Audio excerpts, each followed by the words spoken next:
Jacked Up Review Show. It's a Jacked Up Review Show. Jacked Up Review Show. It's a Jacked Up Review Show.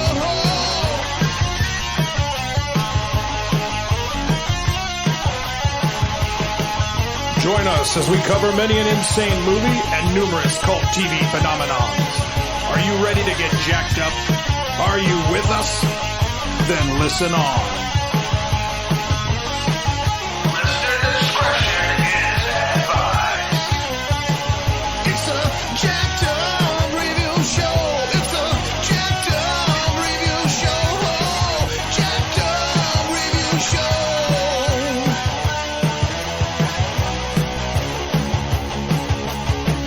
It's a Jacked Up Review Show. It's a Jacked Up Review Show. Jacked Up Review Show.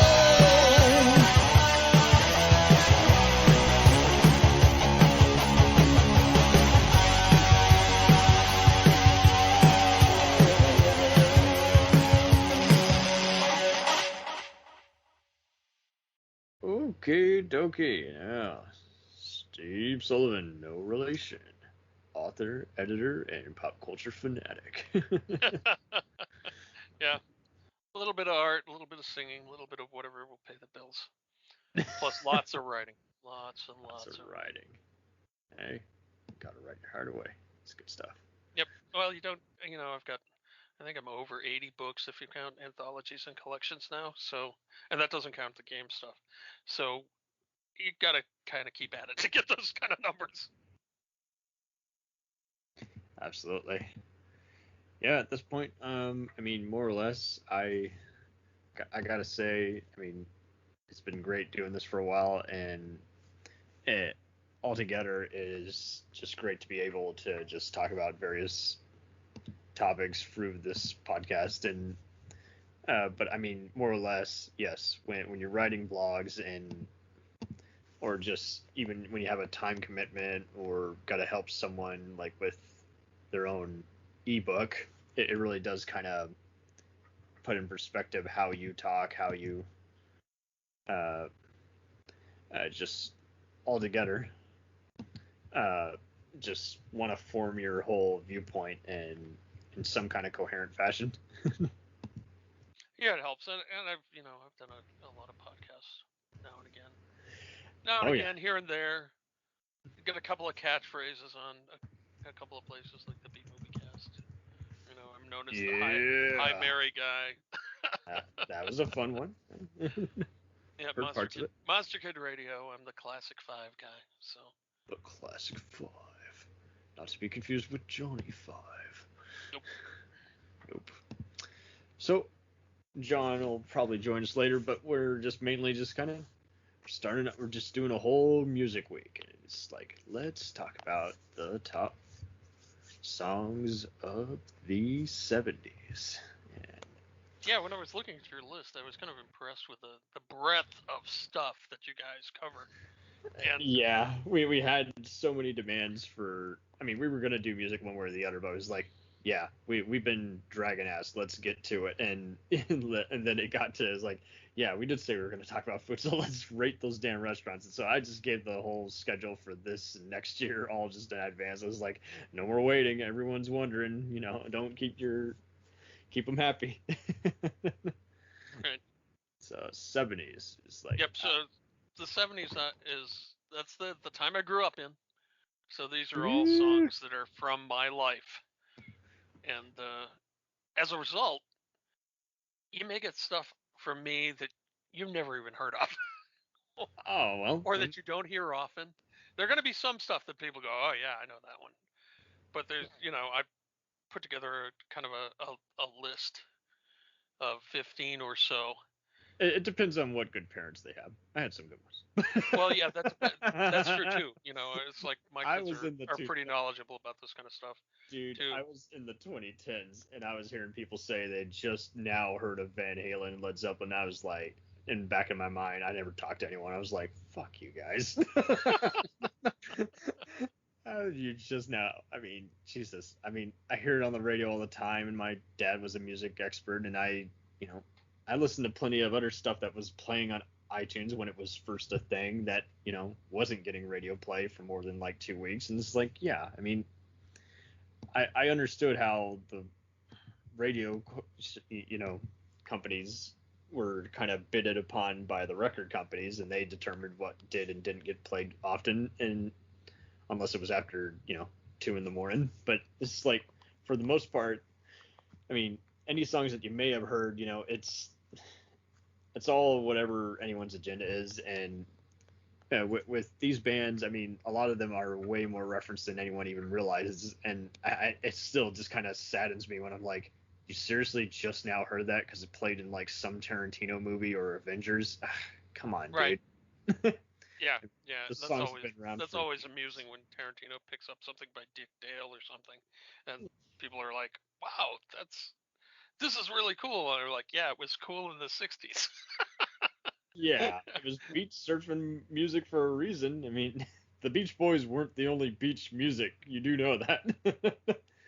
They weren't, but they do a lot of different stuff other than just beach music too. Now, in all fairness, there were way worse, censorship, during the 60s, so it's like, yeah, we didn't get the Beatles right away, and any kind of thing was viewed as some kind of influence, and it's like, yeah, well. Right, yeah, the Rolling Stones had to sing "Let's Spend Some Time Together" when they were on television rather than "Let's Spend the Night Together." So there was stuff that couldn't be done on the radio, and the AM radio, especially in the '60s.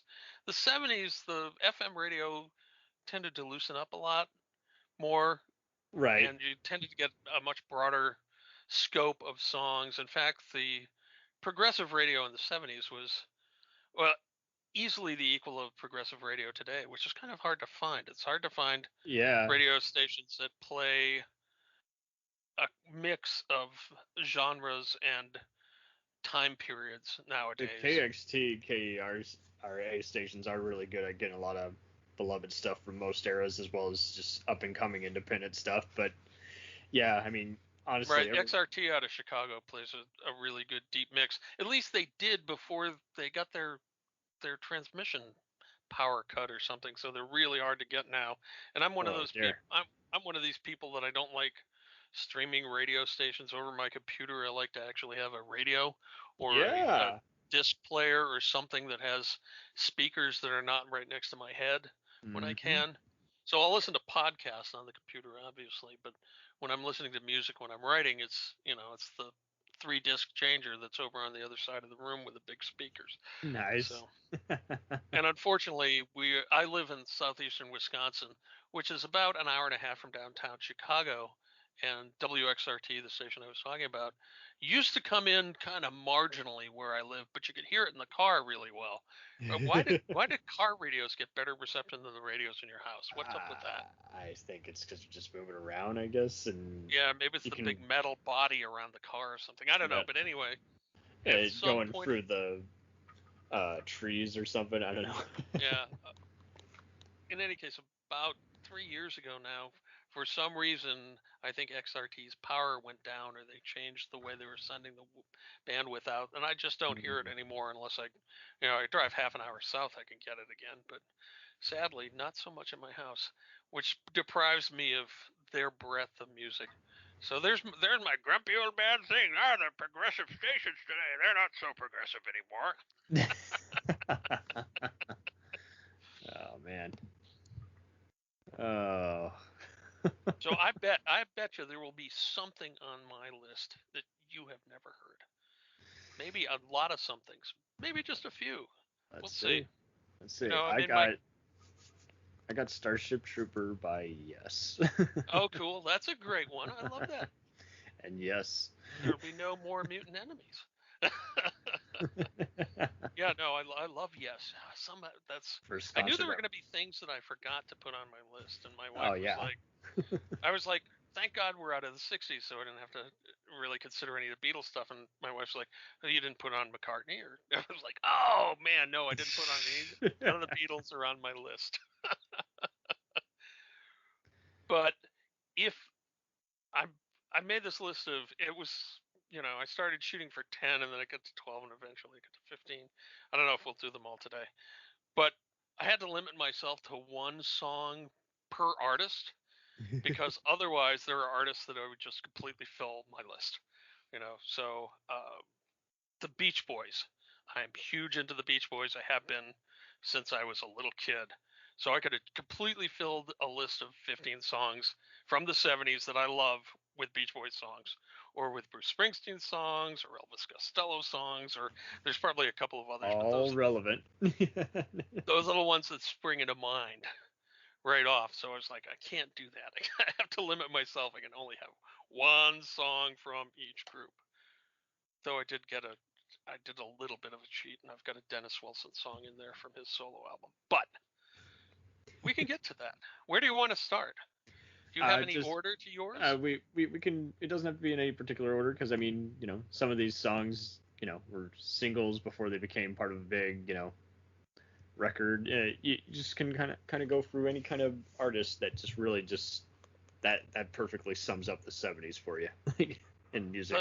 The 70s was a great time for music, because we had the holdover from the 60s into the kind of prog rock and symphonic rock era of the 70s, and it was also the golden age of record album covers, where your album art suddenly got really good in the 70s. And you mentioned Yes, and that's what made me think of it more than anything I necessarily have on my list.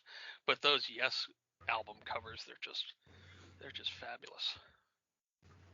The ones I'm talking about, the Roger Dean ones with the floating islands. Oh yeah, stuff. I mean, they got to give you that spiritual kind of vibe, and it's like, that's why it's very effective. Just you are creating a total visual image that not even a music video could perfectly sum up.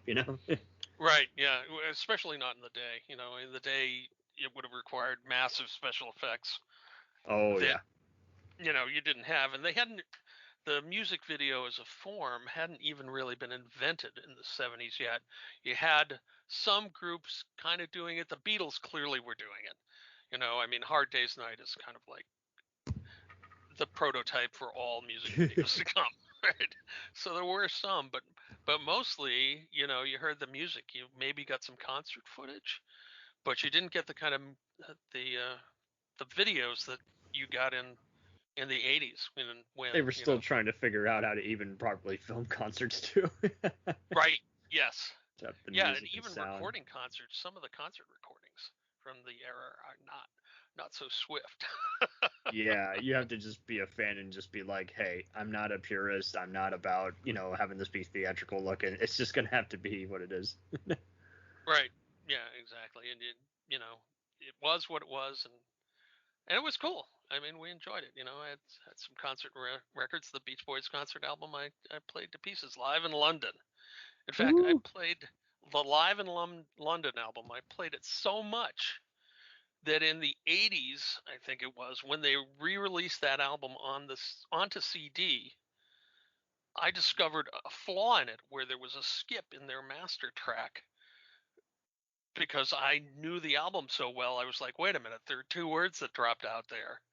And at the time, it was during the era of CompuServe, and they had CompuServe had chat boards where you could actually find professionals from the record companies on their chat boards. And I actually hunted up the guys from Capitol Records, found a guy that knew about the Beach Boys stuff and was in touch with that, and actually told him, here's where the problem is, and they then actually on subsequent reissues fixed the problem.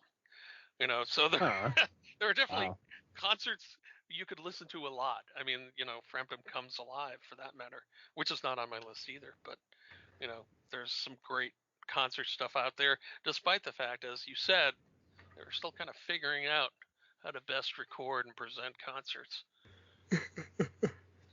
And it was definitely a trial and error run, because I mean, you see with that one Queen concert, that gets syndicated a lot on almost every other cable channel, is like they didn't even bother just trying to make it match up, because it just wasn't going to happen. Right. Some songs weren't going to be played at certain concerts. Some takes were just far better than the other one and just way more cinematic. And it's like, I mean, and it's going to be hard to even position and figure out what kind of shots he wants, because I mean, overall, I mean, it's also just kind of one of those where you essentially, God, the best way to put it is it's never going to be as good as actually being there, but it's also going to, you have to just kind of just pick and choose. It's like, well, okay, but I'm going to be a few shots on this for about 2 minutes, and then we're going to go to the other shot for the next 5 minutes, and then cut back to a totally different shot for 7 minutes. Yeah, there wasn't the kind of background that people have nowadays when they're doing that. There wasn't, the guideposts. They didn't. By the 70s, they did have Woodstock, which is obviously an amazing concert documentary, but you didn't have Oh yeah. all the experience of Scorsese doing concerts and stuff like that. So Yeah. here's the watermark. Here's what you're shooting for. So sometimes concert footage is great. Sometimes it's like as if someone had an iPhone and was recording it from the third row or something. It's really, and obviously that didn't happen because iPhones were still 40 years away. But anyhow, so what I did with my list was I gathered up the ones that I thought most of these are music that really meant something to me in the 70s, and then being over organized, as I said to you before when we were talking before the tape was rolling. I know it's not really a tape. Right. I organized them by the year that they came out, and then went down the whole list from. It ends up my list is from 1970 to 1978. I don't think I got anything in 79. I could have, but as I said, I didn't want to keep this going on forever. So maybe we'll start with going in order. I don't know if you have any order or date release on yours. No date release order, but yeah. All right, fine. then we won't worry about it. And I'll hit my favorite 10 first, I think, and then we'll go back. And starting in 1970, my first song is "Add Some Music to Your Day" by the Beach Boys. Yeah. From their Sunflower album, which is one of my favorite Beach Boys albums. Good one. Yeah, as I said, there's a lot of Beach Boys stuff in the 70s that people maybe don't hear as much, but I think a lot of their albums in the 70s are really, really fine and have some great cuts on them. I had made myself pick one, and "Add Some Music to Your Day" has, it's written by Brian Wilson. It's got the classic Brian Wilson amazing arrangements of the instruments that you would never think of putting together, and of course the Beach Boys trademark harmonies. And it's an uplifting song, which is just awesome. So Perfect. first on my list, check it out, Sunflower. Sunflower got me through a summer in which I had my first serious girlfriend breakup. Oh, so this actually does mean quite a lot. Yeah, so it means a lot to me. That was a tough summer. Not 1970. It was a little. You bit sure it after wasn't that. A Cruel Summer by Bananarama? No, just kidding. I'm pretty sure. Yep, Sunflower. It's got the harmonies. It's got the kind of LSD psychedelics on some of the songs. It's got kind of Psychedelic. the whole Beach Boys post Pet Sounds, post Good Vibrations. It's got their whole thing together. I love it. Very cool. Yeah, I mean, and more or less, I mean, the Beach Boys were just so good at just pretty much they could burst onto any kind of scene and just make you feel right at home. Yeah, it's comfort music in a lot of ways. So they do have other stuff that's more challenging. There's and the radio doesn't even begin to cover any other catalog. Not even. No, you're lucky. You're gonna get their car songs and some of their surf songs, but you're not gonna get you're not gonna hear The deep stuff. or the the deep cuts. You're not gonna hear the "Over the City in an Airplane" cut from is that on 15 Big Ones? No, it's on Beach Boys Love You. You're not gonna hear those cuts. And honestly, if you go to their concerts, you're not going to hear them either, because Mike Love, there's two different Beach Boys bands, sort of. There's the Mike Love, the Beach Boys, and he contracted with Brian Wilson and company that his touring band has the name the Beach Boys. But he's only got two people from the band in the band, right? There's two guys that are dead, the Wilson brothers that are dead, and then there's Mike and there's Bruce Johnson, who came in the band early, and then there's the Brian Wilson touring band, which has Brian, who's the surviving Wilson brother, and Al Jardine, and there's a lot of overlap between the bands because they'll both play the Beach Boys hits, but the Beach Boys band generally sticks to the hits pretty strictly, whereas the Brian Wilson band is much more likely to do, something that you haven't heard from deeper in the catalog. Just for those of you that care, assuming that we can ever actually get back to a concert hall again. Oh yeah, and I'm sure he'd kill it. Totally.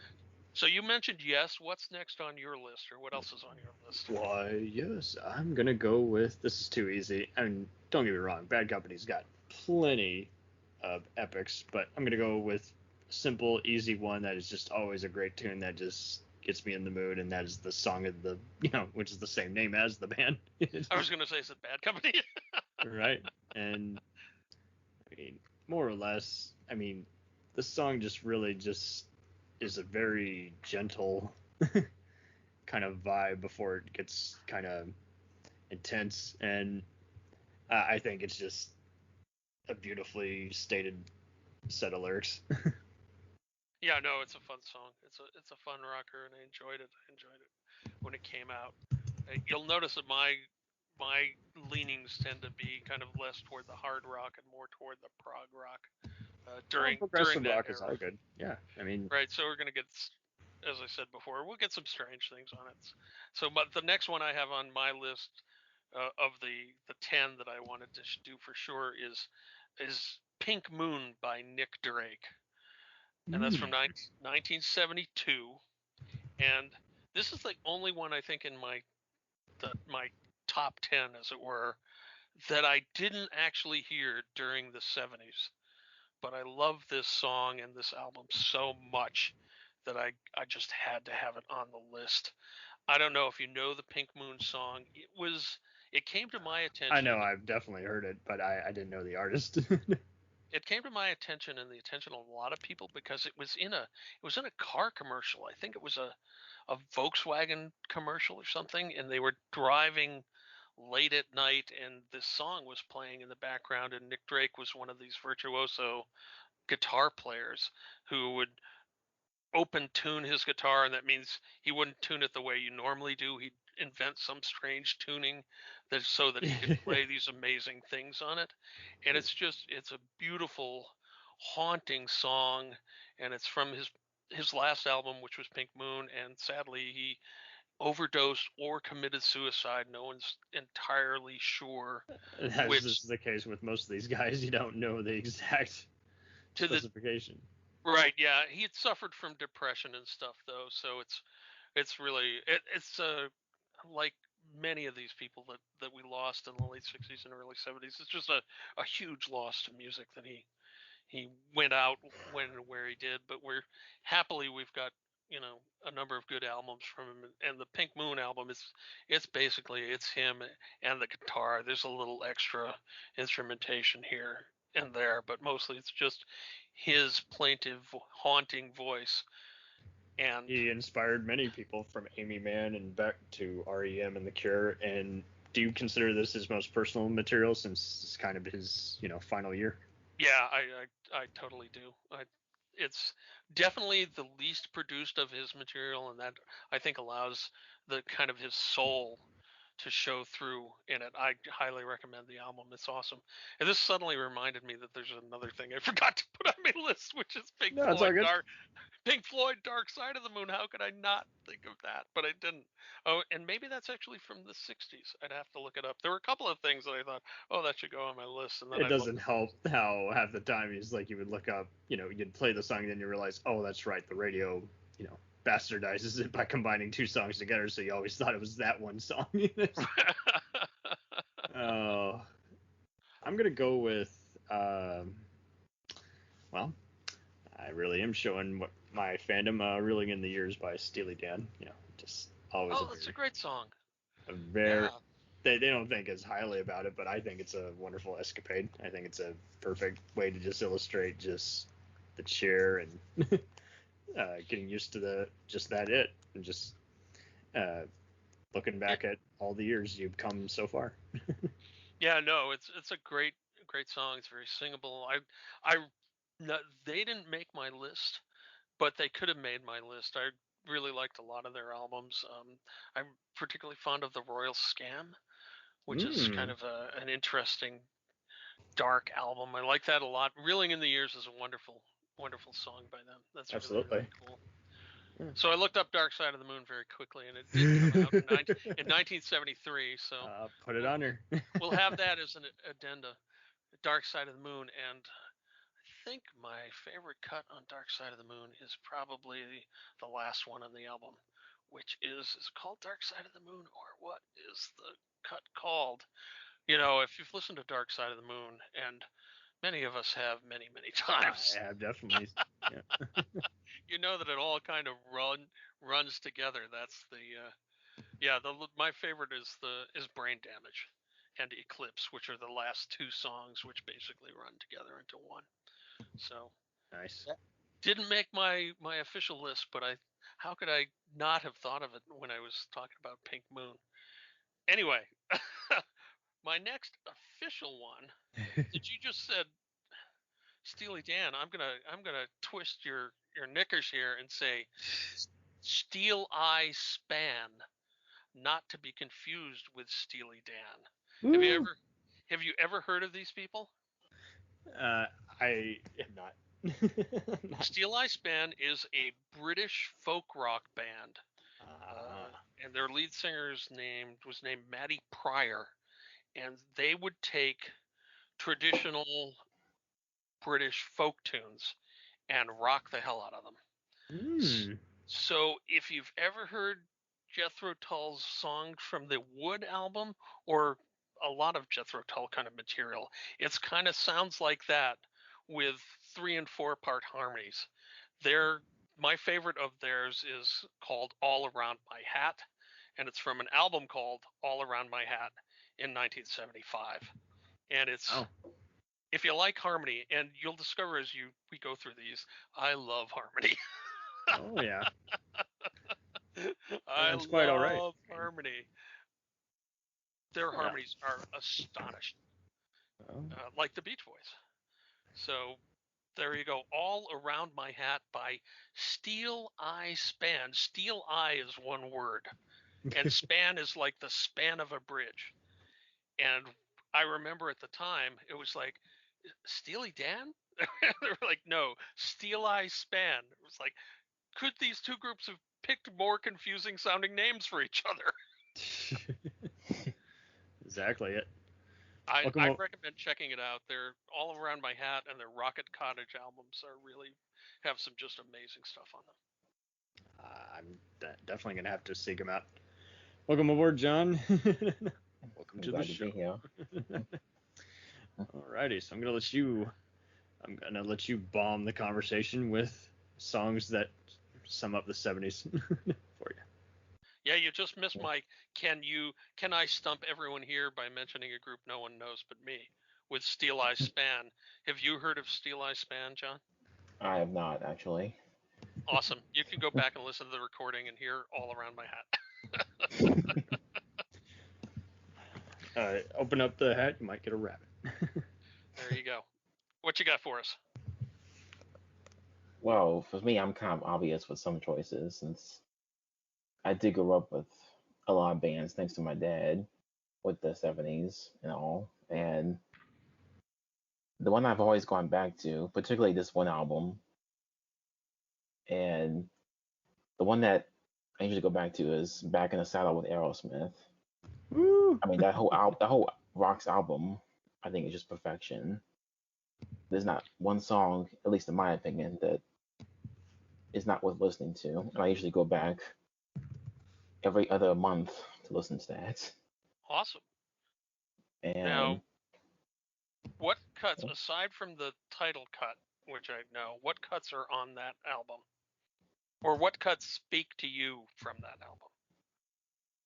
It's not only that one, but there's also the final song on the album, Home Tonight, which I think is a very emotional song for Steven Tyler, and I think I actually prefer that over some of the ballads they would do later on. And I mean, I have a bunch of favorites on that one. That one, Looking at Promise, which I usually go back to quite a bit.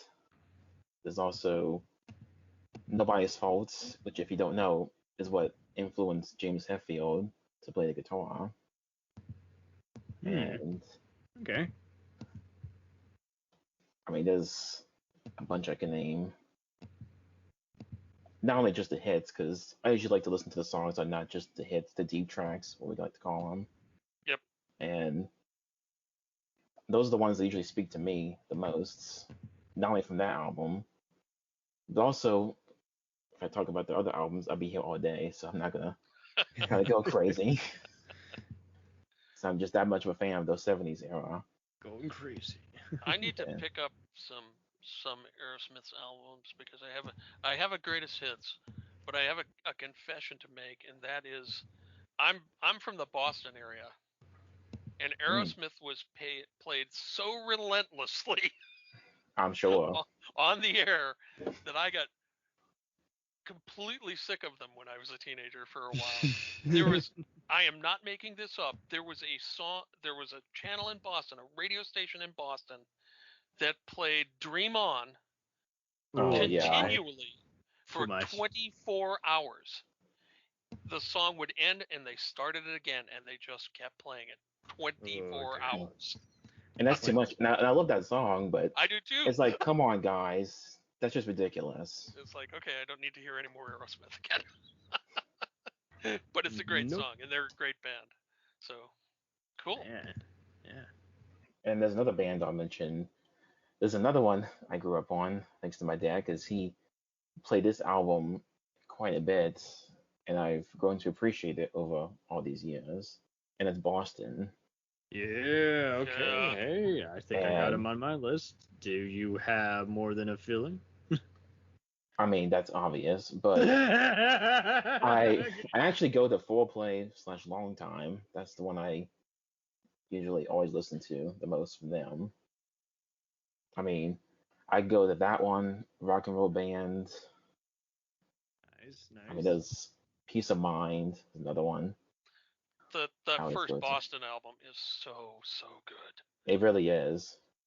So good. I thought about putting it on my list, but I decided I would go more obscure with most of my picks than that.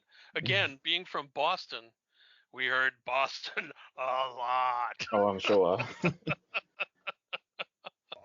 That's why I when it comes to this decade, I'm picking more of the popular ones. But once we get to the rest of the decades, you're gonna see some more obscure stuff from me. Trust me. Right.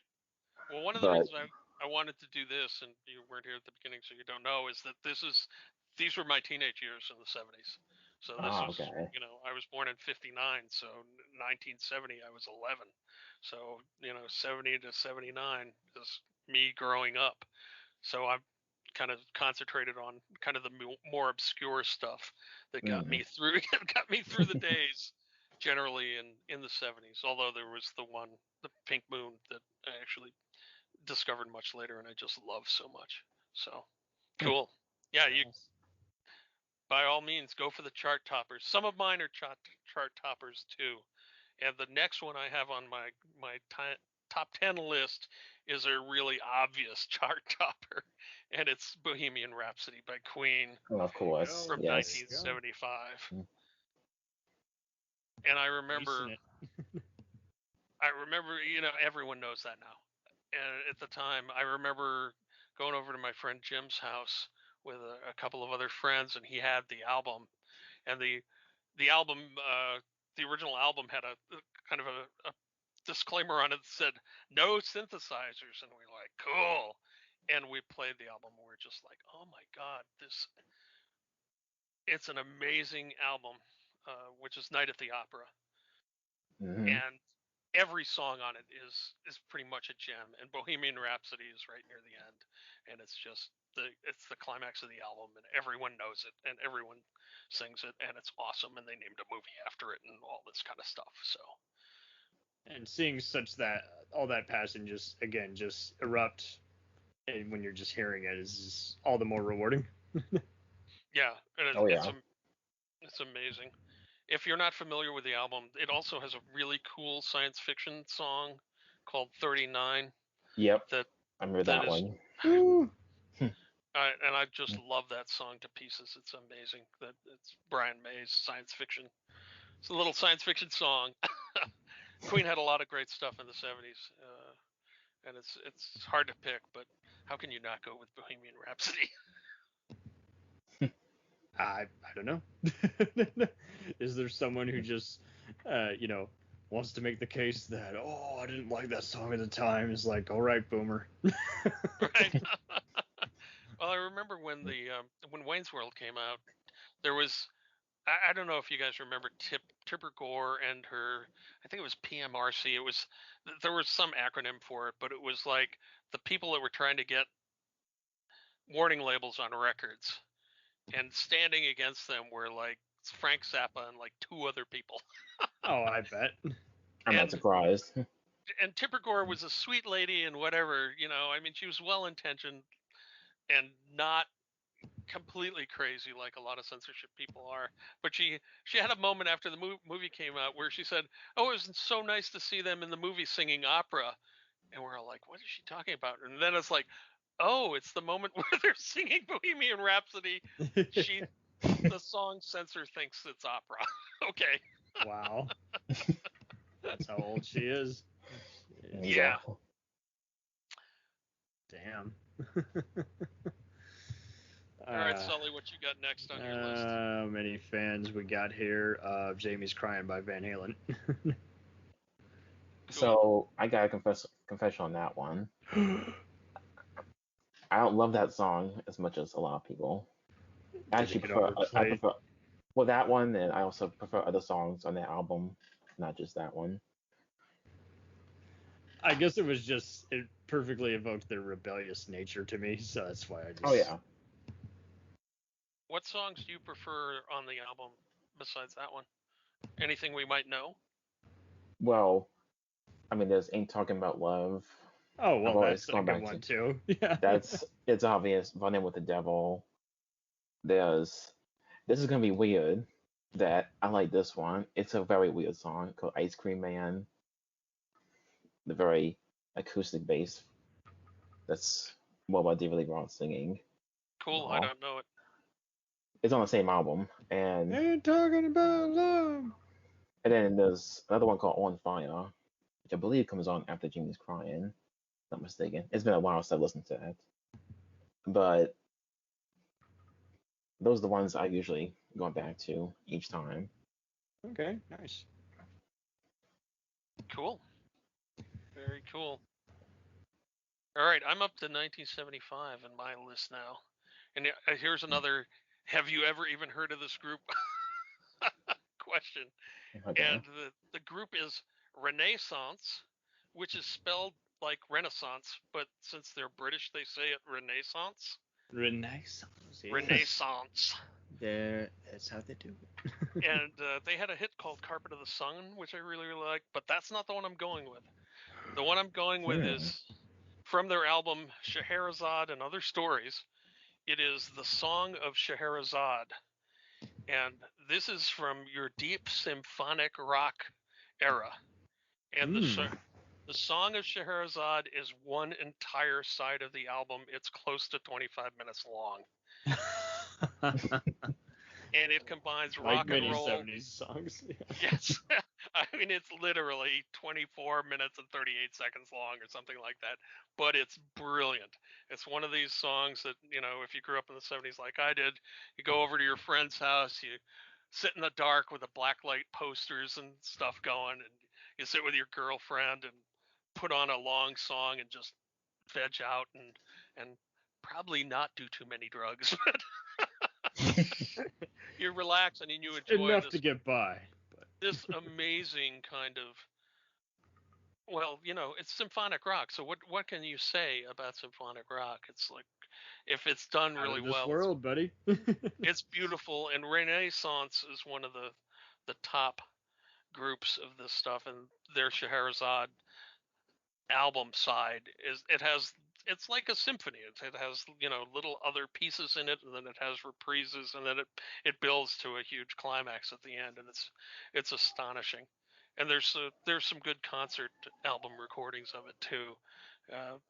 It's got to be tough though if your most famous piece is super super long.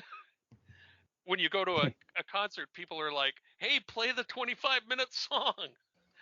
It's like being Arlo Guthrie, where you go see Arlo Guthrie, and he didn't play this for a long time, but people wanted to hear Alice's Restaurant, which is like a 20-minute thing, right? And they got to figure out. It's like, okay, I guess I'm gonna have to do this, and of course you probably get sick of doing it after a while and won't. Oh yeah, if it's 20 minutes, yeah. Mhm. But then after a while, you're like, oh yeah, people still want to hear it. I'll bring it back.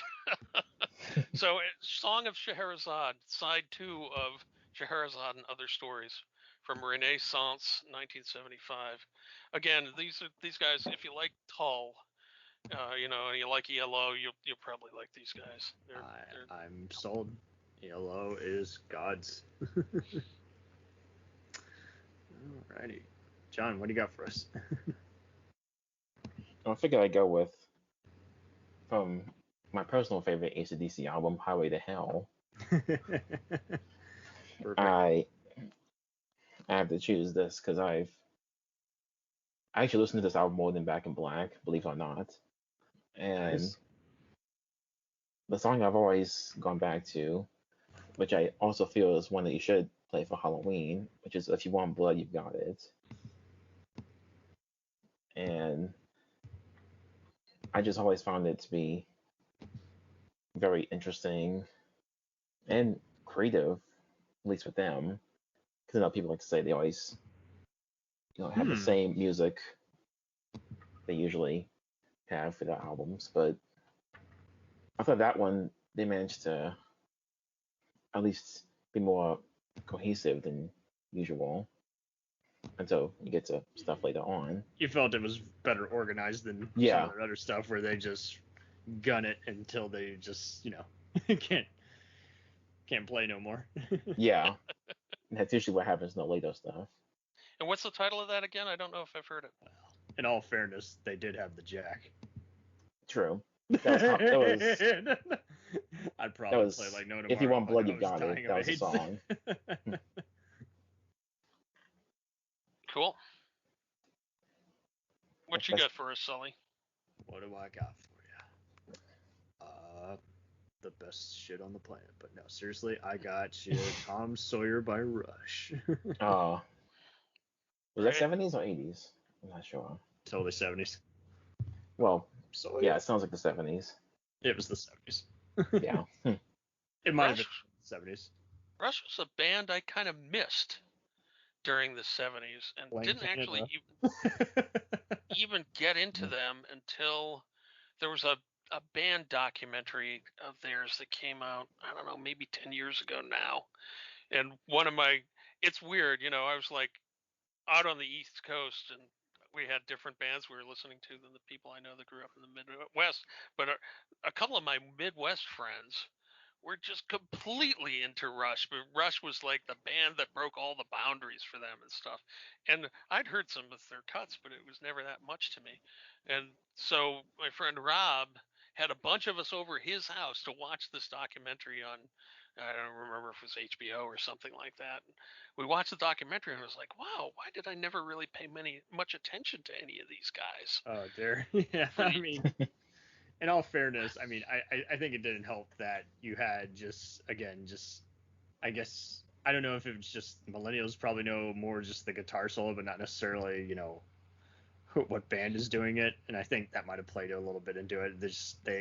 People would start licensing their songs, and Right. Yeah. I'll be honest, after a while, a lot of their songs sound the same, but they still are just so engaging that you just kind of forgive it. It's like, okay, so maybe it's not changing the wheel, but I mean, damn it, can they play? Right, yeah. and That's they're what I always really say every amazing. time.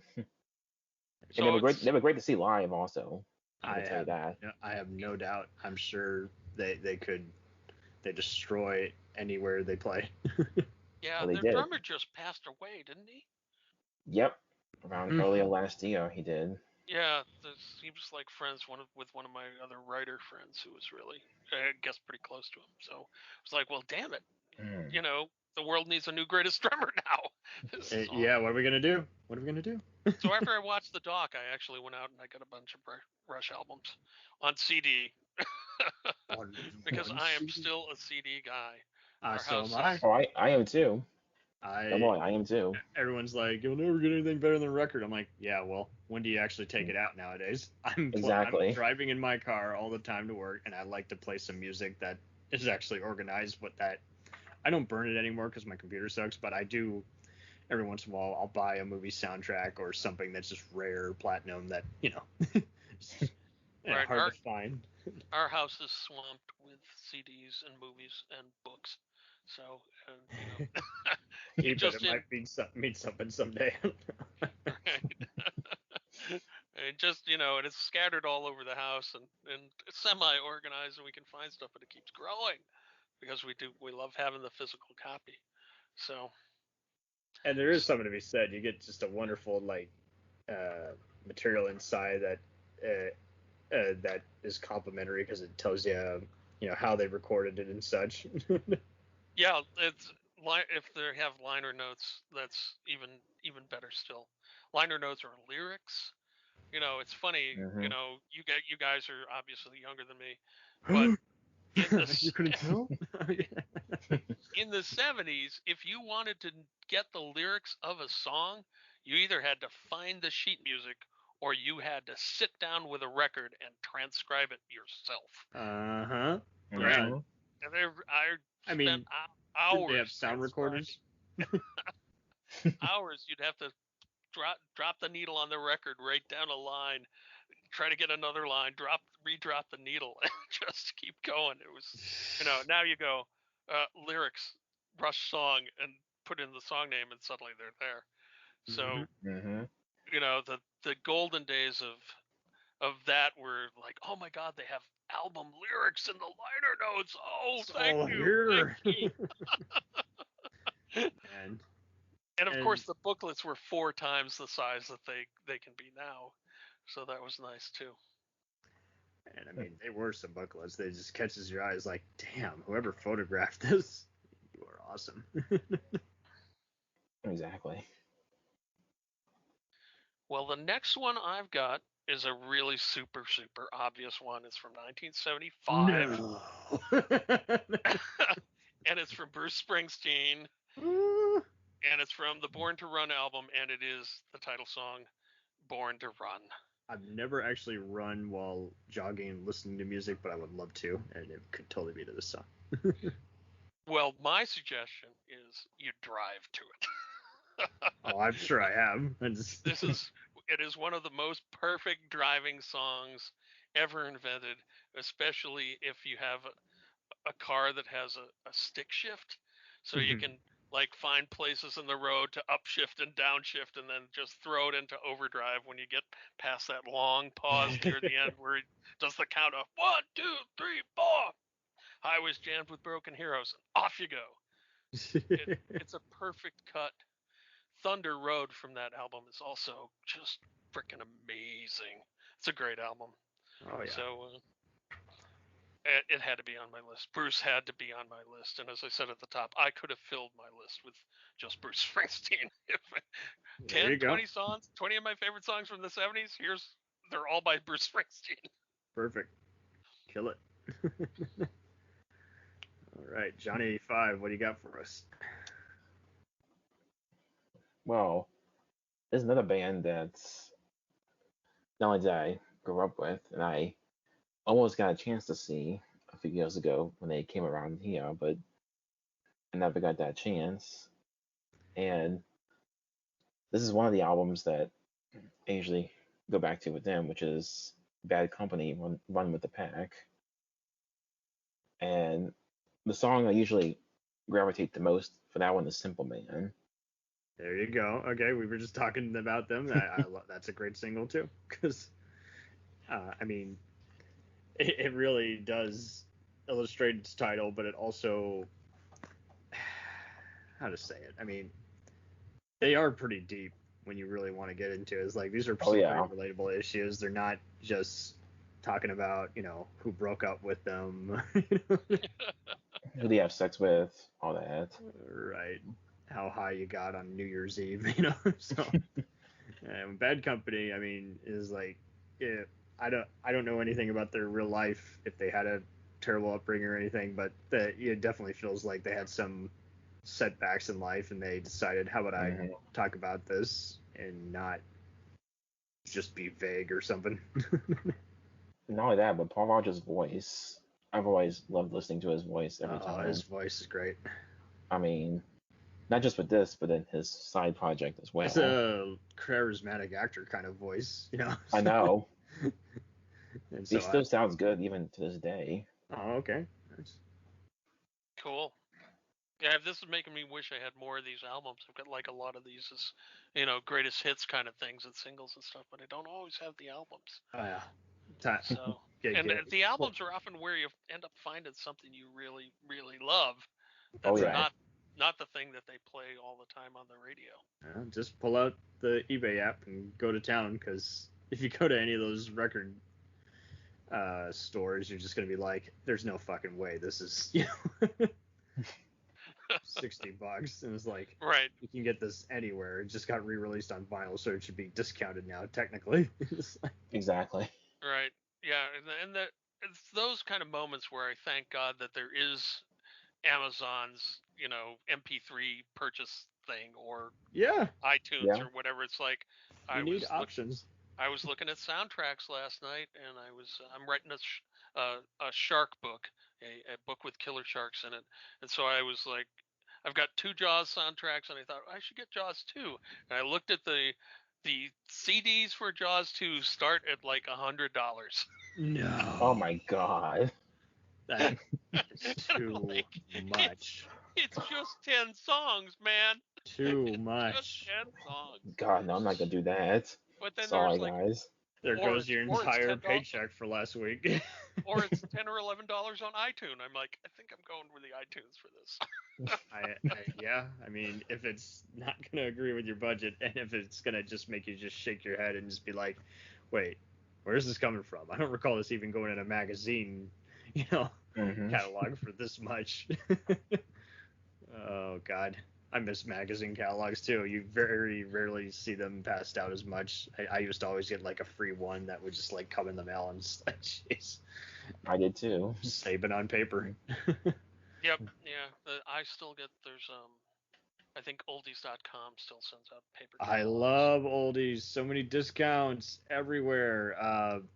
Not Discord, but it's Discogs is another good one where you can bid on some discounted music, and like you'll find some very rare LPs and other just exclusive albums that you see listed on Wikipedia but can't find it on iTunes or Amazon. Yeah, that's the frustrating thing, is when you can't find them. But Yeah, but when that's they're that's out of why- print and you can't find them anywhere. And then there used to be something called half.com, which was like a competitor to eBay, Oh, yeah, and then they merged. and they merged, and all the prices went up, Mm-hmm. and half.com went away. It was like, you rat bastards. Just like Ask Jeeves, then became Ass, and then everyone was like, "What happened to Jeeves?" So Cameron, you got another one for us? Oh, one that you can probably find anywhere would have to be White Rabbit by Jefferson Starship. There you go. For anyone else who was an 80s baby, you probably heard it on the Platoon soundtrack, but I mean, this is a song I don't even see them talk about it as much, and I would love to see kind of just some brief. Is that from when they were the Airplane? I think so, yeah. I think so, yeah. Yep. Or at least when they were Starship or something, yeah. I think they became Starship in the either late 70s or the early 80s. So I think it was the 80s that they it didn't was change their Starship. name as many times as Prince, but pretty close. Prince, God love That's him. true. Oh God, but it was neat just to see them. I mean, this song is just really, really just that female singer's voice. I'm sorry, I don't know many of their names, but I I think know. it's Grace Slick, probably. Yep, that's her name. She's great. She's really kind of gives this bit of an older kind of touch, and the whole thing does flow like perfectly, just as good as any kind of symphony that you'd see live. And in all honesty, I mean, just the song is just very it could sum up kind of any kind of troublesome period, and yet it's just so beautiful sounding too. So I mean, it's a haunting kind of song, I guess you could say. Yeah, it is, and it's a great song. It's really kind of And an just the way amazing she thing. pronounces it. It looked like a what? A rabbit. It's just I don't know what it is about how she enunciates it, but it's like, yep, sold. Yeah, great pick. Really good. Okay, perfect.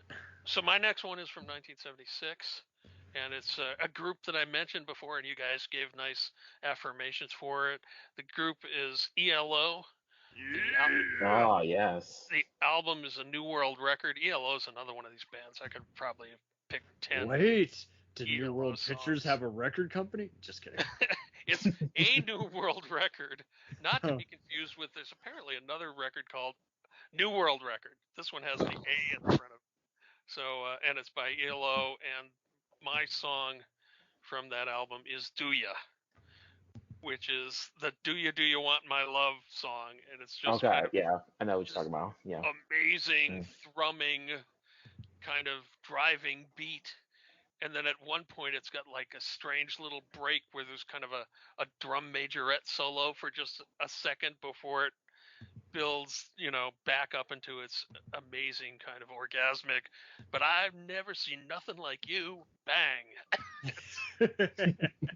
I love that song. I love to play it loud. I love to sing it at the top of my lungs. Very cool.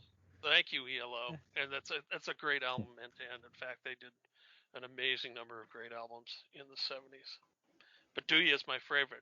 And weirdly, it was they were in a group called some of the same guys were in a group called The Move that actually did that Do Ya first.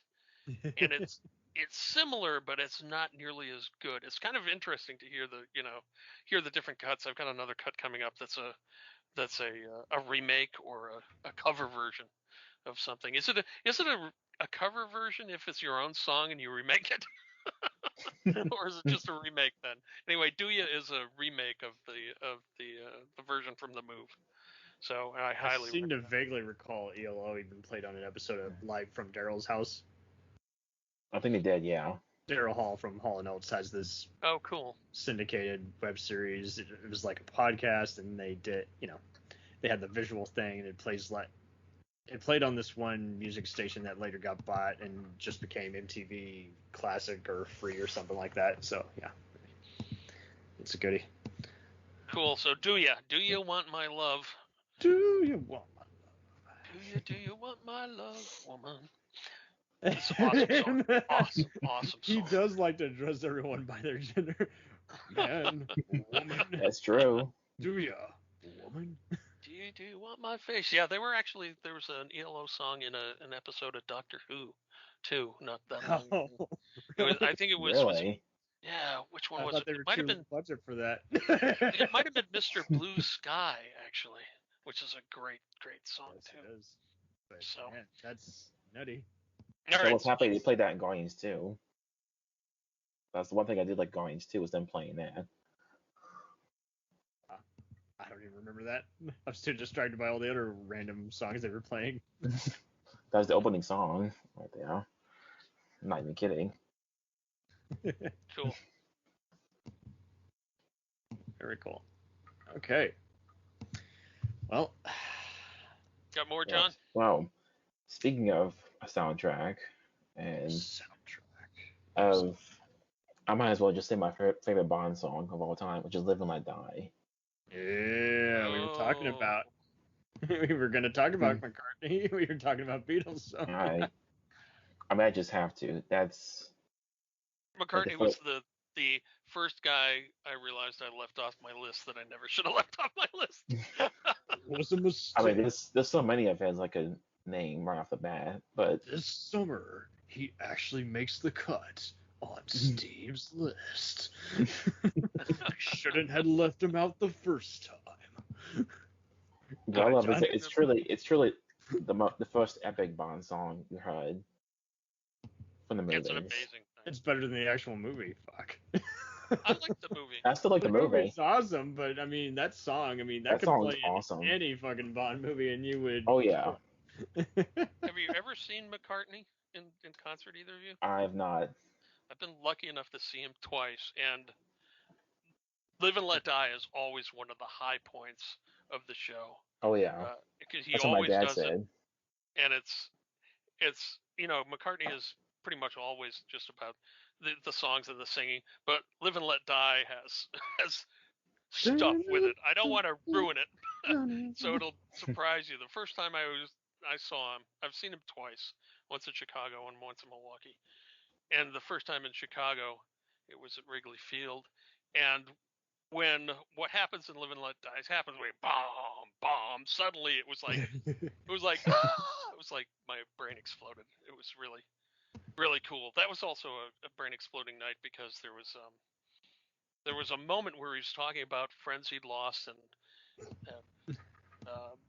it was a very quiet moment in the concert, right, where there was suddenly a pause, and I was sitting with my daughter back off the infield, and it got very quiet for a moment. He was talking about people you loved and how it's important to tell you people you love, and it got really quiet, and I cut my hands and I yelled, "We love you, Paul." And Paul goes, "I love you too, random citizen." Like, That's like, fucking awesome. That's awesome. one of the Beatles just talked to me. Oh man. And my daughter's next to me, and her jaw drops. And It's like everyone else around us turned toward us, and like I couldn't tell if they were like staring daggers at me. It was like, that guy talked to Paul, and Paul talked back. right. I couldn't tell if it was like As they if were it's amazed. not like you were poo-pooing him or anything. Right, it was No. like they were either amazed or envious or both, and I wasn't sure. I'm still not sure to this day quite which. It was like, I mean, this is something you don't get. You don't even get it in even a recorded concert. It's like you gotta interact and have fun. And right, yeah, and Oh, you're yeah. always yelling stuff at the stage when you go to see people, and unless you're right in front of them, they never hear you.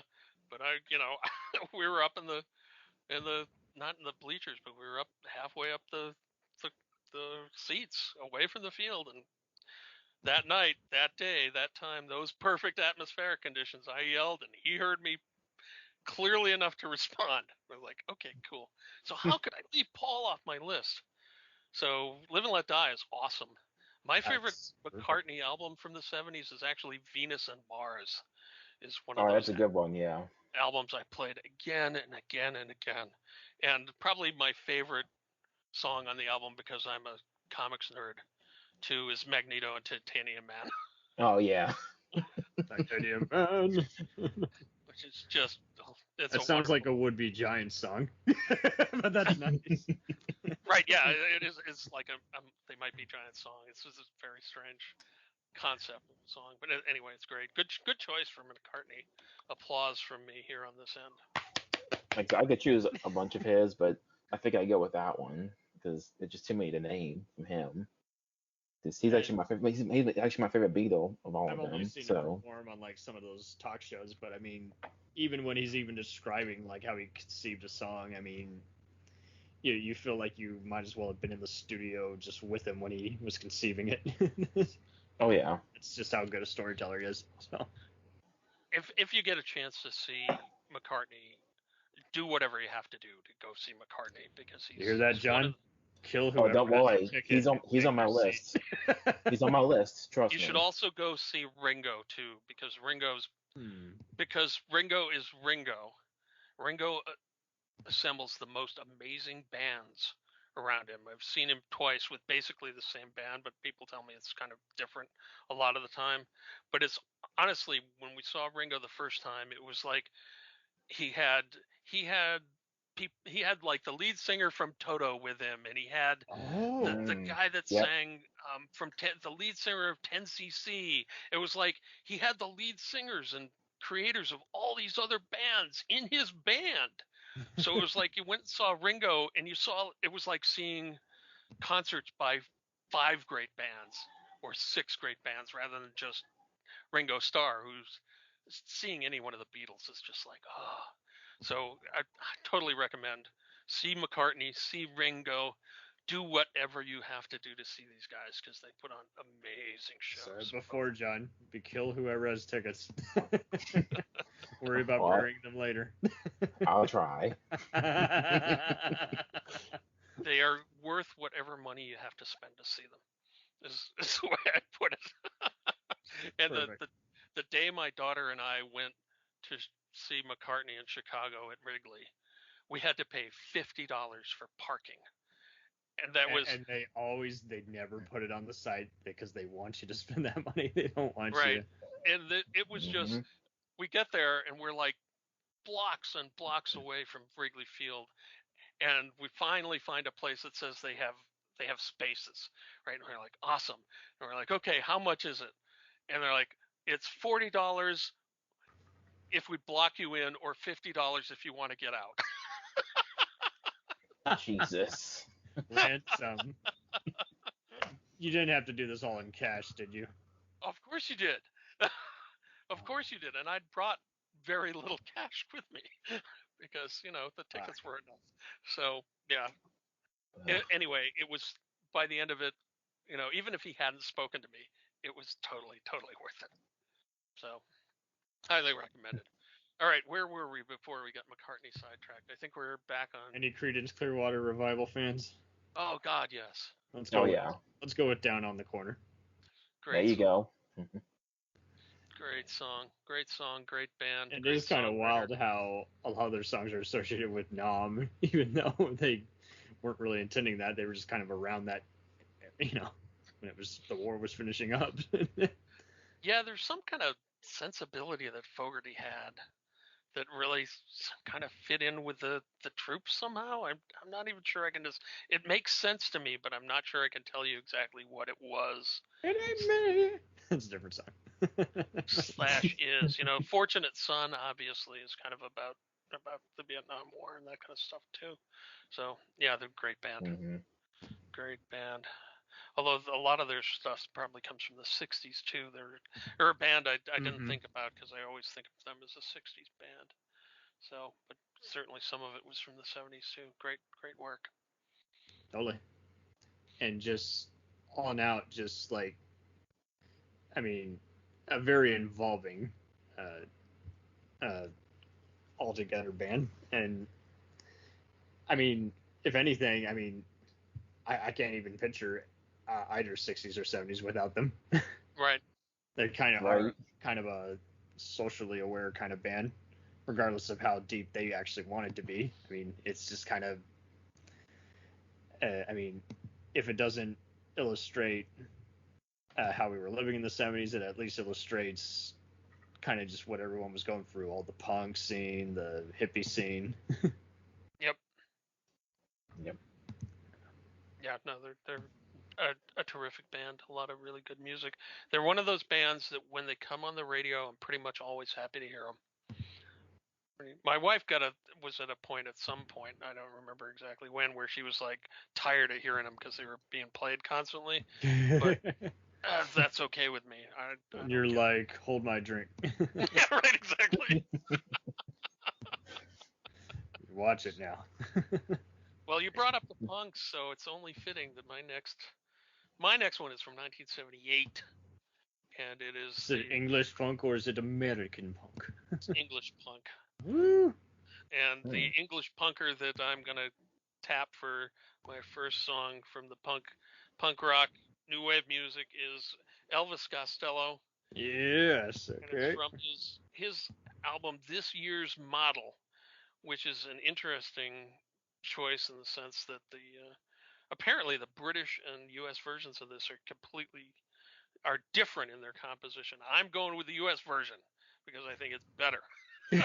Okay, at least you listen to both. And the album starts with a great, amazing song, and it ends with a song that's even more amazing, and that song is Radio Radio.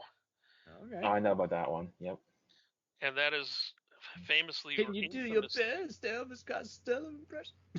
Yeah, and he's great in concert too. And Radio is the song that when he was on Saturday Night Live, he got Yep. banned hmm from Saturday Night Live for at least some time period because they'd said, "Here, you're on our show.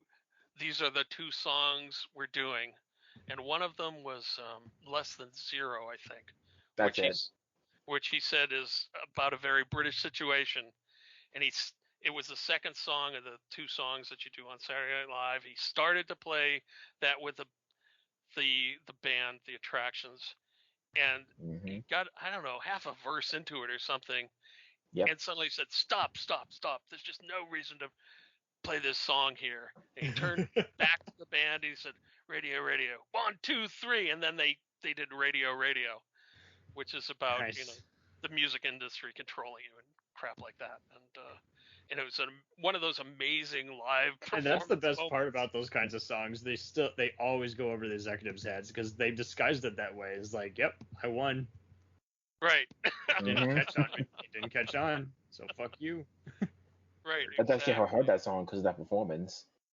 And it's a great song, and it's a great moment in live television too. I love that song.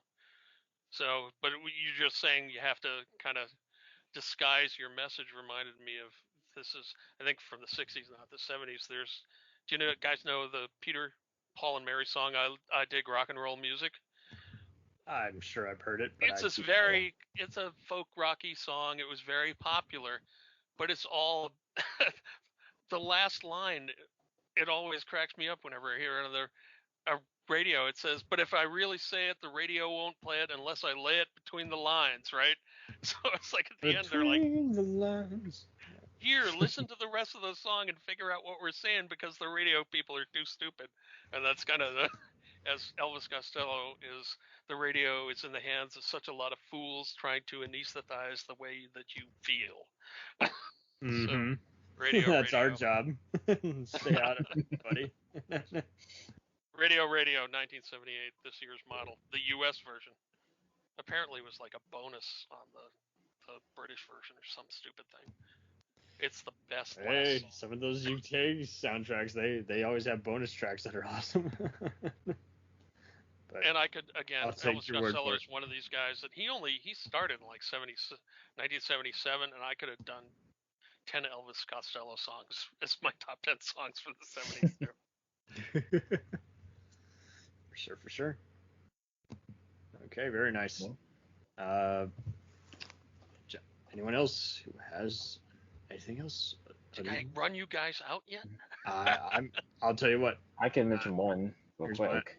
Okay, Go. I'll let you go, then I'll go, and then I think. I've got more. There's another band I mentioned that I think is underappreciated. I've mentioned this before, Cameron. And that's Cheap Trick.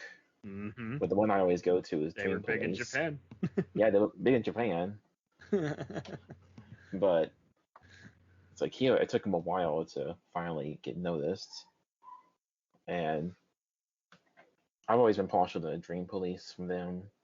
And of course, I Want You to Want Me, the Budokan version, not the original version, because the way that's produced is just horrendous, if you ask me. I'm sorry.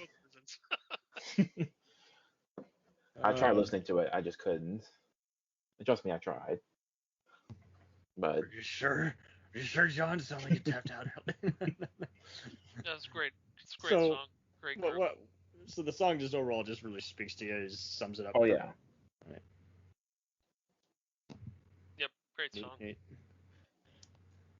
All right. Well, I got one more, and I think we'll close it out. I got The Boys Are Back in Town, or Baking Town, if you want to make that joke, by Thin Lizzy. They've always been a very underappreciated band, in my opinion. I mean, you can do anything you want to do. I think Alone is a great song, but is never talked about.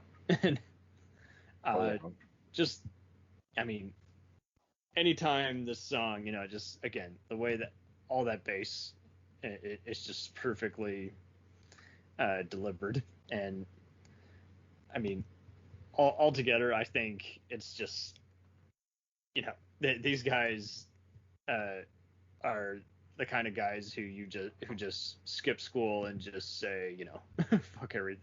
It's just that kind of rebelliousness that I always took away from their kind of songs. Cool. Cool.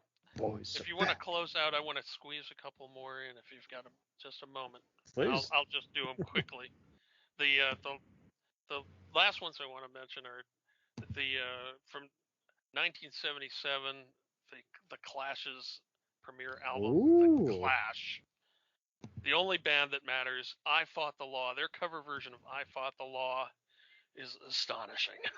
It's just... I'm not sure if I've heard that version or not, but I mean, yeah, the I Clash believe I have. is just fucking amazing, and I hear sometimes some people call them sellouts because they kind of weren't as big after a while, but I mean they were definitely a very influential English band.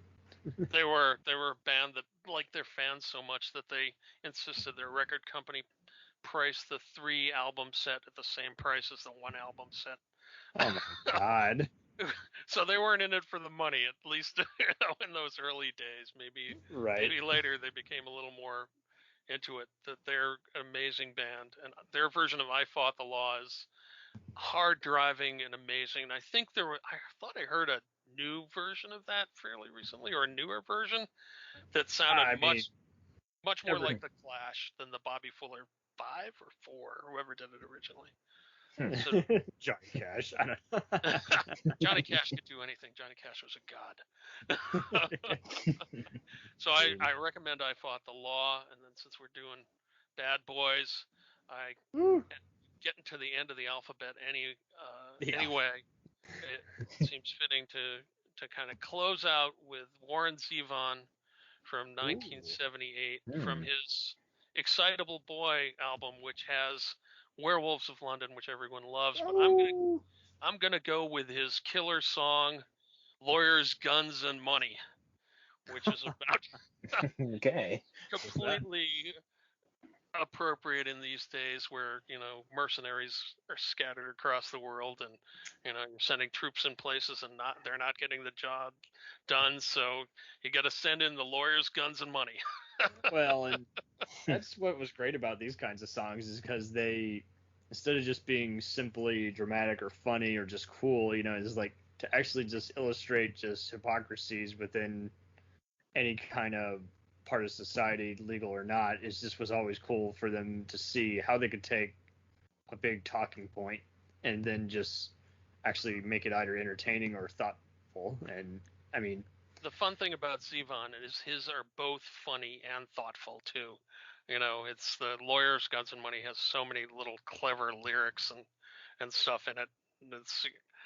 And of course, I'm going to have to tell you to go find it not on the radio, because they bleep it on the radio, because one of the lines in Lawyers, Guns, and Money is, "I'm hiding in Honduras. I'm a desperate man. Send lawyers, guns, and money. The shit has hit the fan." And of course, they bleep the shit out of it on the radio. So it sends lawyers, guns, and money. And if you're lucky, you'll hear the has hit the fan. But if you're not lucky, they've actually spliced in the end of the previous line back into that line, which is like the last line of the song. So it's like, "Send lawyers, guns, and money. Dad, get me out of this." That doesn't kind of rhyme. What? Yeah. Damn you, censors. Jesus. Fucking censors, Damn baby. you all. If it's at midnight, you should leave it uncut. Absolutely. I don't think they do that anywhere anymore. They used to in the Yeah. 70s. After you got above like 11 o'clock or midnight, you were liable to hear that kind of stuff on the radio. Sadly, today you're not. FCC is just too preoccupied, and it's just like, you should be afraid of what messages people are getting from the radio. Can you please block a Fox News ad or an AM radio that's telling you to become a televangelist just like them? No kidding. The radio is in the hands of such a lot of fools trying to anesthetize the way that you feel. Yes. True in 77, true today. So, And still playing it on loop until you just don't feel anything anymore. You're just like, I'm just going to turn every screen off today. There you go. I mean, there are times like I always hate it when I work in the graveyard shift, so I hate that each time I come home on Sunday. Not because Sunday's fine, but I hate the radio on Sunday because now all I get is just endless ads, and I'm just like, oh my god, I just want to play a simple jam for 5 more minutes. Right.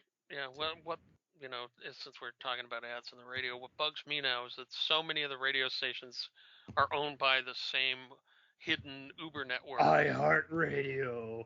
That Awards. when the station you're listening to goes to a commercial break and it's for some crap you don't care about or want. Mhm. So you're like, okay, I'm going to switch. You punch the next button on your car stereo, and it's your other station you listen to is also in a commercial. It's like they're all owned by the same people. They all play their commercials at the same time. And as if you didn't get it the first time, let's play them all back to back. Each commercial break. Right. So here, I got a podcast where I help you get over your therapy. I'm like, you're a stupid celebrity who has virtually no licensed therapy. Nope, not at all. I definitely am not interested in you telling me what I should do with my life. Right. Yeah. Do not mortgage your home for Joe Namath. God. And I'm making that up. That's fictitious, so don't sue me, Joe Namath. At least car commercials with has-been or famous celebrities are funny. Yeah. Because they add their 2 cents to it. I guffaw each time I see Bill Shatner in a hospice ad or Wayne Brady or Ice-T selling insurance. Yep, I love those guys, but I'm not going to buy their crap. Well, no, I'm not going to buy it, but at least it's funny. There was a lot of crap on the radio in the 70s, too. Don't get us wrong. There was a lot of crap on the radio, too. But at least it was owned by more little radio stations a lot of the time, so you had a little more variety. Right. Well, that's my rant. I'm going door to door. Thank you all. You guys aced the test. Awesome. Did the best of the best. It was fun. It was fun looking back into my teenage years, into the middle of my... I was going to say the middle of my life, but I guess I'm... It's not the middle of my life anymore. I'm quite a bit older. Life. Yeah, that the spring of my lifetime. So yeah, the 70s were a cool place. It was, there was still a lot of crap wrong with the world, but at that point we were cleaning up the pollution that we'd caused in the 60s, and we hadn't yet fallen into the decadence of discotheque from disco from the end of the 70s and 80s. So it was a cool place. In a way, we kind of never left the disco because we're still in some kind of weird trance. That's true. We're in the, not to get too political, we're in the aftermath, still in the aftermath and the shockwaves of Reaganomics from the 80s. So maybe we'll come out of that, though. We'll see. Yep. It's up to you guys. You guys are the young guys. You can do this. I'm just an old man now. Get off of my lawn, you kids. Get off my lawn. Politics out of my lawn. I know my rights. Well, guys, it's been fun. Yeah, by all means, and you're welcome back anytime. You aced this. Oh, cool. Well, I'm glad you had fun. I had fun too. It was great. As I said, I always over prepare. People want to find out about me, they can go to sdsullivan.com. Check out my books. sdsullivan.com. I have 500,000 URLs, so if you're reading one of my books, chances are I have a URL for the book too. And if you want to just send me money, you can go to my Patreon and send me $1 or $2 at paysteve.com. Please pay Steve. Yeah, I couldn't believe that was not taken. I was like, okay, I'll take that and I'll just point it at my Patreon. Because I'm one of those PH Stevens, It's like people can spell Sullivan, but they can't spell Steven to save their lives. Something about the V or... It's the V or the PH. That's always the question. People always get it wrong. And I'm a PH. I'm a PH like Stephen King, not a V like Steven Spielberg. So, you can tell I've had to explain that too many times in my life, right? Apparently, yeah. Jeez. Yeah. I can't imagine. I give up life now. That's all right. We're both fellow Sullys, so we're good. Solidify. There you I go. tell you, you go out to Boston, you hang out in Southie for a while, and you will be among rooms full of Sullys. There are Sullivans everywhere in I Boston. totally believe in you. I mean, because you were welcome back anytime. Thanks. At all. We'll do it. Thank you for just summing up just some of the just more underappreciated parts of that era. Yeah, I hope people find some cool stuff to listen to that maybe they didn't know about before. And obviously, you guys brought up some real classics too. But we didn't even mention Led Zeppelin and Stairway to Heaven. We could have done that. Oh yeah. Well, Yeah, there's plenty. there's plenty. There's going to There's be more. 30 others that people will give us hate mail for not mentioning. But I mean, Yep. That could be honorable mentions. We could say that. Or you could listen to Dennis Wilson's of the Beach Boys' only solo album, which is awesome. Pacific Ocean Blue. He did one album before he died, and it's a great one. Lots of stuff in the 70s to love. So many. Also got to mention Heart. Also, no, somebody might mention that also. Love Heart. No one else in my Yeah. family does, but I love them. Heart's So awesome. do I. Yeah, no, they're great. Wilson sisters, right on. Right on. All right, guys. Time to wrap up, I think. Have a Pop great, it up, pack it in. Let's begin. great day, great night. Time for me to figure out dinner You too. or go back to work. Oh, go back to work. Jeez. Let's hope not. The life of a freelancer. We'll return after these messages. Hey, feeling down? Feeling low? Not enough podcasts about movies in your life? Why not try They must be destroyed on sight. the new Podcast Cure-All? Sure to get you right with the world and on a path to better living. We have exploitation, we have Italian horror, we have zombies, we have slashers, we have crime films, we have spaghetti westerns, we even have sci-fi and sex comedies. So take a dose of They must be destroyed on sight. as needed, and let the hosts, Lee Russell, Daniel Harper, Paul Romali, and the odd guest host cure what ails you. Warning, may cause atrophy, African consumption, black fever, bone shave, chin cough, colic, cramp colic, dropsy of the brain, elephantitis, grocer's itch, jaundice, mania, miasma, mortification, palsy, Pott's disease, rheumatism, scurvy, St. Anthony's fire, summer complaint, and worm fit in some people. Consult a physician before listening.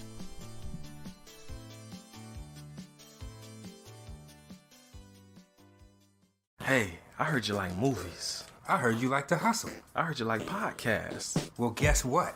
There's a podcast for you out there called The Home Video Hustle. Damn right. Every Friday, we talk about whatever movie PJ picks out the bag. What does that mean? Every Wednesday on our YouTube page, I put a bunch of movies in a bag, and PJ picks one out at random. And then we just watch it. We talk about it for maybe like an hour, hour and a half, 2 hours, whatever we feel like doing, wherever the conversation leads us. But do we actually talk about the movie? Most of the time. Ah, Tangents galore. yes. So believe me, we may be a movie podcast, but it's not always about movies. We might talk about video games, Music. Yeah, that's the big one, music. Sometimes we might get a little bit of politicalness in there. Yes. Sometimes we may just, we know what we like to do. We like to tell stories, PJ. Ah, yes. I am the master storyteller Yes. of the podcast realm. Undefeated. So if you like to hear about movies, video games, whatever foolishness comes to our mind, the most random stuff you could think of, check out the Home Video Hustle. You can find us on the Stitchers, Yes. the Google Play, Yes. Apple Podcasts, What else? Podbean, What else? Podcast Addict, Goddamn. all that. Ain't no reason you can't get your hustle on. We everywhere, worldwide, baby. Hustle, motherfucking hustle. Hey, we can't cuss in the promo, PJ. Ah, We gotta be family friendly. There may be podcasts out there that don't want his hair say ah, ah, all yeah. that good fun stuff. Well, you. Don't run the listeners away, PJ. Ah, I'm sorry. But this is going kind of long. Yes. So we'll end this and say, hey, check out the Home Video Hustle every Friday on all the various podcast outlets. Peace. Peace.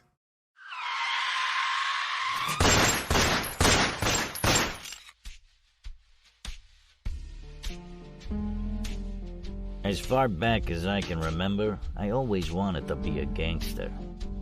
And while Witch didn't make it to the top of the world, he did make the Gangs of Hollywood podcast.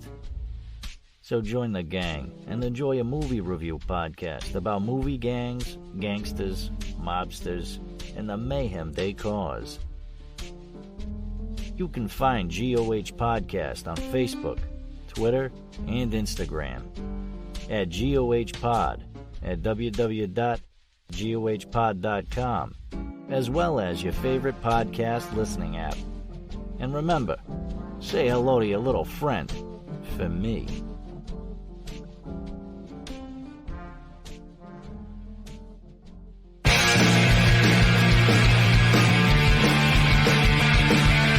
If you take two old punk rockers who are past their prime, put them in front of a movie screen and give them a podcast, what do you get? Cinema Punks. Cinepunks. It's the mixtape of movies.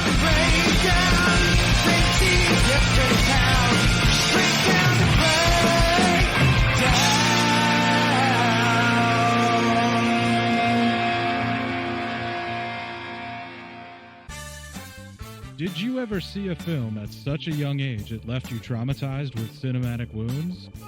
Necrophilia. It's a dead issue, man. Don't push it. Cinema Psyops is a weekly podcast documenting an ongoing experiment on the mind of an unwilling test subject. No one should have to watch this movie. Oh, no one should have to watch this? No one should have to watch this movie. Surprisingly, it's not a topic that a lot of people really want to tackle. I'm shocked, prudes. I know, really. Right? It's the next sexual frontier that no one wants to explore. I am, in the most sincerest of senses, disappointed in you. It takes a powerful goddess like Connie, jam her arm down the monster's throat and kill it. Oh, I'm still tripping out over that. Even as a kid, I was like, I gotta find a girl like that. Every week, I get a new look of disappointment that I never thought I could get out of her. Unimaginable. At 12 years old, you should not be watching this movie. Obviously. At 13, you should not be. 14, you shouldn't be. I'm not entirely sure even 17-year-olds should be watching this. Just because you're offended by something doesn't mean that you have the right to demand that it doesn't exist. Watching this film again, I had all of this like little nerd glee with everything that kept little popping history up. doll popping up absolutely. at you. So I totally loved this film. Hey, I know why you couldn't see that. It's because your brain's warped from watching this shit at 12 years old. Yeah, this is a rough movie. I told you ahead of time when we were getting ready to do it that it was going How to be a did you rough watch one. this shit at 12? Because physical wounds heal, cinematic ones don't. Listen to Cinema Psyops.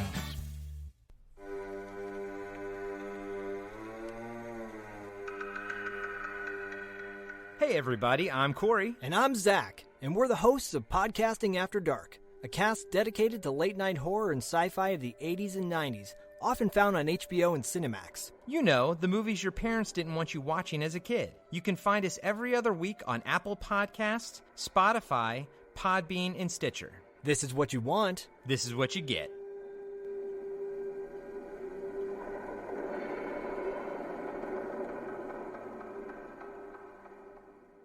It's time, let's check our cue, baby.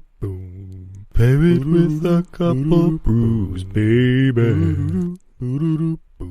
We love good movies. We love the bad ones too. So we watch them all and pass their lessons on to you. Oh yeah.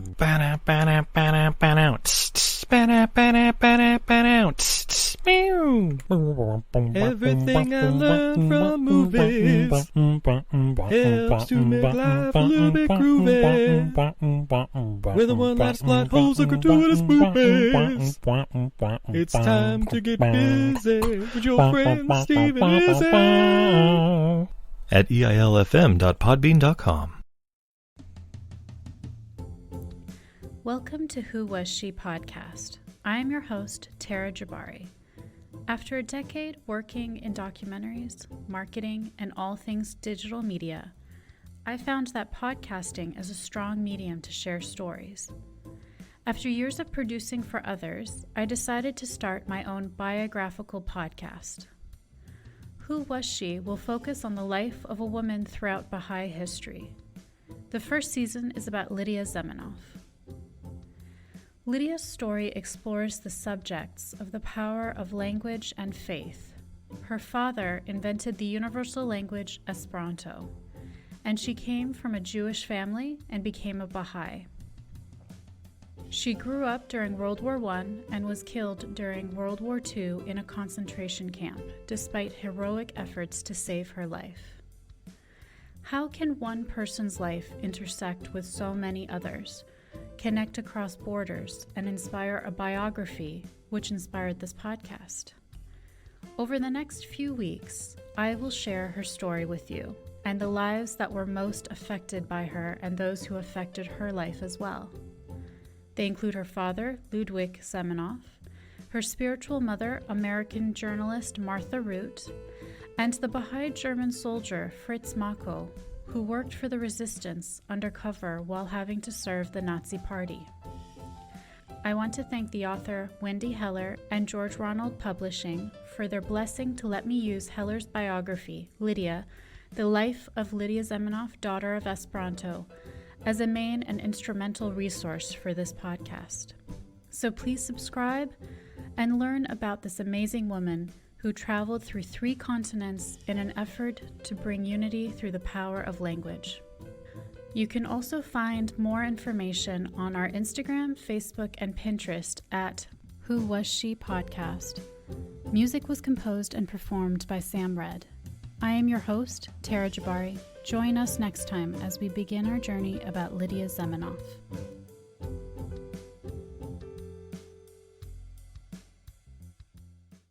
Hi, everybody. It's Mac Jackson.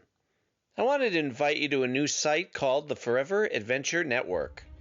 This website has everything: pictures, videos, blogs. There's original music by Harmony Constant, 2 podcasts. One is the MacGyver podcast, where we celebrate Richard Dean Anderson, his iconic roles, and how it's influenced our lives. There's episode discussions, interviews, and life conversations. The second podcast is the Never Gets Old podcast, where we celebrate all the best things that we love in life, from TV, movies, music, and comics. The site is also the home for the MacGyver SG-1 audio series, an ongoing adventure series that continues the adventures of MacGyver and SG-1. There are also multiple stores to choose from for all of your pop culture and adventure needs. Come on by and check us out today. And thanks for joining the adventure. Are you sick of the same old stale podcasts? Well, then join Vanessa and Darren as they dissect movies of all kinds. The 2 lifelong cinema lovers bring their favorites, curiosities, and first-time watches to the operating table and inject them with a healthy dose of snark. Then there's the waiting room, where they examine books and short stories. So just look for them on Apple Podcasts and where fine podcasts are available. They're part of the Legion Podcast Network. Follow them on Twitter at VDClinicPod. Join them on Facebook at facebook.com/groups/VDClinicPod. Or email them at vdclinicpod@gmail.com. They're ready to cure what ails you. And still, they just might be a little contagious. Hi there. It's Heather from the Watching Netflix Without You podcast. Did you know that there are over 1,200 Netflix original feature films and documentaries? And that number is only growing. So I've made it my mission to watch as many as I possibly can. Then, with a delightful guest or guests, disclaimer, more often than not my brother Ryan, we spend an episode rating, reviewing, and discussing a film at length. The first half of every episode is spoiler-free for those who haven't seen it yet, and in the second half, after a very clear spoiler warning, we dive into it.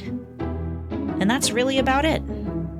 You can listen to Watching Netflix Without You on Apple Podcasts, Google Podcasts, Spotify, and more. We now continue with our program.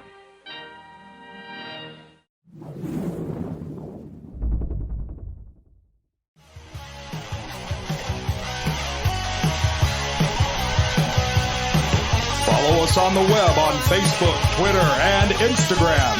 The podcast is available on Podbean, Spotify, iHeartRadio, Anchor, Apple, and anywhere else podcasts are available. Feel free to review our show and leave comments on any of those sites. Thanks a million for listening. It's a jacked up